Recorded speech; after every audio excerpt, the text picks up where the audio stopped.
অশ্বিনের শারদ প্রাতে জেগে উঠেছে আলোক মঞ্জির। ধরণীর বহিরাকাশে অন্তরিত মেঘমালা, প্রকৃতির অন্তরাকাশে জাগরিত জ্যোতির্ময়ী জগন্মাতার আগমন বার্তা।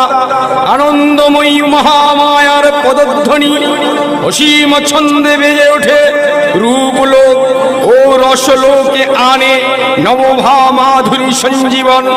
তাই আনন্দিতা শ্যামণী মাতৃকার চিন্ময়ীকে মৃন্ময়ীতে আবাহন। আজ চিৎশক্তি রূপিণী বিশ্বজননীর শারদ স্মৃতিমণ্ডিতা প্রতিমা মন্দিরে মন্দিরে